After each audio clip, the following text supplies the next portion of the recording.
हमारी पूरी डिजिटल जिंदगी, हमारे फोटोज, हमारे मैसेजेस, हमारी यादें, सब एक ऐसी दुनिया में रहती हैं जो दिखती नहीं। तो चलिए आज हम उसी दुनिया की कहानी में एक सफर पर निकलते हैं। ये कहानी है कंप्यूटर स्टोरेज की, और यकीन मानिए ये कोई सूखी तकनीकी जानकारी नहीं, बल्कि एक बड़ा ही रोमांचक सफर है। कभी सोचा है कि जब कंप्यूटर की पावर बंद हो जाती है तो होता क्या है? हमारे सारे फोटोज, फाइलें और यादें, ये सब असल में जाती कहाँ हैं? ये बस यूं ही गायब क्यों नहीं हो जाती? तो इस सवाल का जवाब और हमारी इस पूरी कहानी का हीरो है सेकेंडरी मेमोरी। जी हाँ, यही वो टेक्निक है जो हमारी डिजिटल दुनिया को हमेशा के लिए महफूज रखती है। तो सेकेंडरी मेमोरी आखिर है क्या? अगर सीधे सीधे समझें तो ये कंप्यूटर की परमानेंट याददाश्त है। इसे नॉन वॉलेटाइल कहते हैं, जिसका बस इतना सा मतलब है कि बिजली चली भी जाए तो भी हमारा सारा डेटा, हमारी फाइलें, हमारे ऐप्स, यहाँ तक कि पूरा का पूरा ऑपरेटिंग सिस्टम, सब कुछ अपनी जगह पर बिल्कुल सुरक्षित रहता है। इसे समझने के लिए सोचिए कि कंप्यूटर के पास दो तरह की मेमोरी होती है। पहली है प्राइमरी मेमोरी यानी रैम।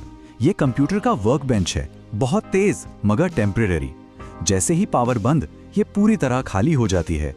और वहीं दूसरी तरफ है सेकेंडरी मेमोरी। ये एक बुक शेल्फ की तरह है, एकदम परमानेंट और बहुत बड़ी, जहां 16 टेराबाइट तक का डेटा आराम से समा सकता है।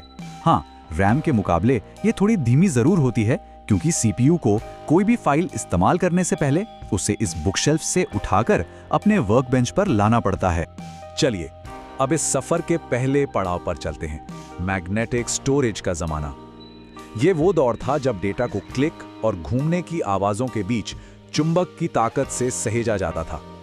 और इस दौर का सबसे बड़ा सिंबल फ्लॉपी डिस्क। 1990 के दशक में ये छोटी सी प्लास्टिक की डिस्क डेटा को एक कंप्यूटर से दूसरे कंप्यूटर में ले जाने के लिए एक क्रांतिकारी चीज थी। लेकिन अंदाजा लगाइए इसमें कितना डेटा आता था? सिर्फ 1.44 मेगाबाइट। जी हाँ, आज के जमाने का एक गाना भी इसमें पूरा नहीं आ सकता। ये हमारी शुरुआत थी, और यहां से जो विकास हुआ ना, वो सच में हैरान कर देने वाला है। फ्लॉपी के बाद आया मैग्नेटिक स्टोरेज का असली शहंशाह, हार्ड डिस्क ड्राइव यानी HDD। दशकों तक ये हमारे कंप्यूटर के अंदर का मेन डेटा बैंक रहा, जो ऑपरेटिंग सिस्टम से लेकर हमारी हर एक फाइल को संभालता था। जरा इसके अंदर झांक कर देखिए। यहाँ धातु की प्लेटर्स होती हैं जो 1 मिनट में 7200 बार, सोचिए 7200 बार घूमती हैं।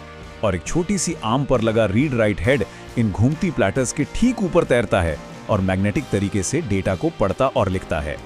ये सच में एक मैकेनिकल करिश्मा है। तो अब मैकेनिकल पुर्जों की दुनिया से निकलकर टेक्नोलॉजी ने एक जबरदस्त छलांग लगाई। हम पहुंचे ऑप्टिकल क्रांति के दौर में। यहाँ डेटा को किसी घूमने वाले हेड से नहीं, बल्कि लेजर की एक पतली सी किरण से लिखा और पढ़ा जाने लगा। इस दौर की पहचान थी ये चमचमाती हुई डिस्क्स।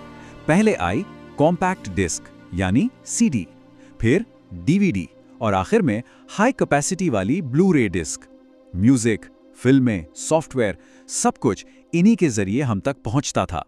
और इनकी स्टोरेज क्षमता में जो बढ़ोतरी हुई वो कमाल की थी।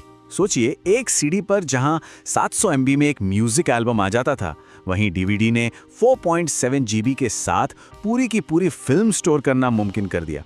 और फिर तो ब्लू रे आ गई, जिसने 25 GB की जबरदस्त क्षमता के साथ हाई डेफिनेशन फिल्मों का दरवाजा ही खोल दिया। हर नई डिस्क हमारे मनोरंजन का तरीका ही बदल रही थी। और अब हम आते हैं स्टोरेज के आज के दौर में, यानी फ्लैश मेमोरी की क्रांति। एक ऐसी दुनिया जहां कोई घूमने वाला हिस्सा नहीं है, बस खामोशी है, रफ्तार है और साइज में ये बहुत ही छोटी है। ये टेक्नोलॉजी आज हर जगह है, पेन ड्राइव से लेकर हमारे कैमरों और फोन में लगे SD और माइक्रो SD कार्ड तक, सब कुछ। ये डेटा को इलेक्ट्रिकली स्टोर करती है, जिससे ये बहुत छोटी और मजबूत बनती है। एक डिवाइस से दूसरे में डेटा ले जाने के लिए तो ये एकदम परफेक्ट है। और फिर आया असली game changer, solid state drive यानी SSD। इसने कंप्यूटर के अंदरूनी स्टोरेज की दुनिया को हमेशा के लिए बदल कर रख दिया। तो SSD में ऐसा क्या खास है? देखिए, ये हार्ड ड्राइव की तरह मैकेनिकल नहीं है, बल्कि नैंड फ्लैश मेमोरी इस्तेमाल करती है। मतलब इसमें कोई भी घूमने वाला हिस्सा नहीं है, कोई प्लेटर नहीं, कोई आर्म नहीं, और इसका नतीजा जबरदस्त रफ्तार। कंप्यूटर का स्टार्ट होना, ऐप्स का खुलना, फाइलों का ट्रांसफ़र होना, सब कुछ बिजली की तेज़ी से होता है। हाँ, ये अभी भी HDDs से ज़्यादा महंगी हैं, लेकिन स्पीड के मामले में इनका कोई मुकाबला ही नहीं है। तो फ्लॉपी डिस्क से लेकर SSD तक एक बहुत लंबा सफर तय हुआ है। ये सिर्फ टेक्नोलॉजी की कहानी नहीं है, ये इस बात की भी कहानी है कि हम अपनी डिजिटल दुनिया को कैसे बनाते हैं और कैसे सहेज कर रखते हैं। जरा इस विकास के पैमाने को देखिए। हम एक फ्लॉपी डिस्क के 1.44 मेगाबाइट से शुरू होकर आज 16 टेराबाइट की ड्राइव तक पहुंच चुके हैं। ये इतना बड़ा फर्क है कि इसकी कल्पना करना भी मुश्किल है। एक अंदाजा देने के लिए बताऊं, आज की एक 16 टीबी ड्राइव में 10 लाख से भी ज्यादा फ्लॉपी डिस्क का डेटा समा सकता है। कमाल है ना? तो कुल मिलाकर इस पूरे सफ़र में हमने क्या देखा? हर टेक्नोलॉजी ने हमें कुछ बुनियादी चीज़ें दी हैं। ज़्यादा से ज़्यादा डेटा रखने की क्षमता, बिजली जाने पर भी डेटा की पूरी सुरक्षा और अपनी डिजिटल दुनिया को एक जगह से दूसरी जगह ले जाने की आज़ादी। यही वो बुनियाद है जिस पर हमारी आज की पूरी डिजिटल ज़िंदगी टिकी हुई। एक 44 मेगाबाइट से 16 टेराबाइट तक हमारा डेटा तो लगातार बढ़ता ही जा रहा है।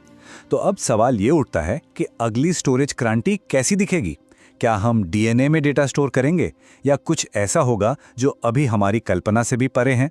खैर, भविष्य चाहे जो भी हो, एक बात तो पक्की है, ये कहानी अभी खत्म नहीं हुई है।